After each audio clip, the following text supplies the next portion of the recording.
Well, the Sentry Armored Car Company has made headlines quite a bit lately. A $65,000 holdup in October, an $11 million heist in mid-December, and $250,000 missing in receipts just 3 weeks after that. Now Sentry is back in the news. Today, its president, vice president, and board chairman were charged with skimming $100,000. John Miller has the Sentry story. Jack Jennings, the president of Sentry Security, was being wheeled out to the ambulance. He had been through a difficult morning. At 1:30 a.m., the retired detective lieutenant was arrested at a Queens motel where he was allegedly staying under the name of Kelly. When he woke up in his jail cell this morning, he was told by an assistant district attorney that he was being charged with the theft of $123,000 in cash his company was supposed to be holding for a chemical bank. Jennings promptly told authorities he was having a heart attack.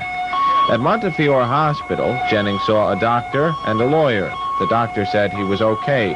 What the lawyer said can only be imagined. Jennings' company, Sentry Security, has had its share of problems. Money has fallen out of the back of its trucks. Hold-up men have robbed its trucks and killed its guards. Money has just seemed to vanish from its money room during business hours. And then, of course, there was the big one. On December 12th, the overnight guard said he was handcuffed. The money room was then relieved of $11.3 million in cash, marking the largest holdup in U.S. history. Mr. Jennings and two other company officials arrested today passed lie detector tests several weeks ago after the big heist. The overnight guard, however, Christos Potamidis of Queens, did not score as favorably on the polygraph, according to federal experts. According to the FBI, he is now the prime suspect. During the various investigations at Sentry, the Bronx district attorney found a strange transaction on the books.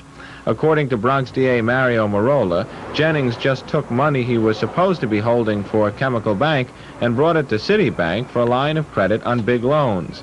At his arraignment today, Jennings' lawyer described it as just a business transaction. The assistant district attorney described it as grand larceny. Mario Marola, the assistant's boss, described the situation in general at Sentry as one big mess. It is the most horrendous, sloppy situation that one could ever envision. Try to envision a room of this size, probably a little wider. And I went on that scene there, and you can envision a room with sacks laying all over the place. Sacks containing all kinds of currency.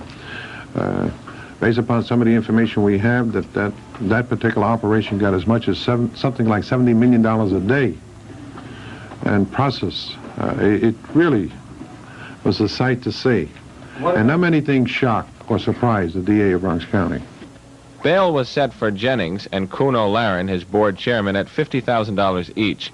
Angela Fumafredo, a vice president, is being held in lieu of $25,000 bond.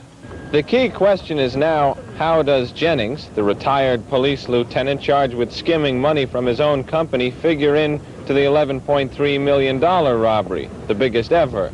Right now, Mario Marola says since there are no arrests in that case, he's not ruling anybody out as a suspect, the owner of the company included. John Miller, Channel 5 News, at Criminal Court in the Bronx.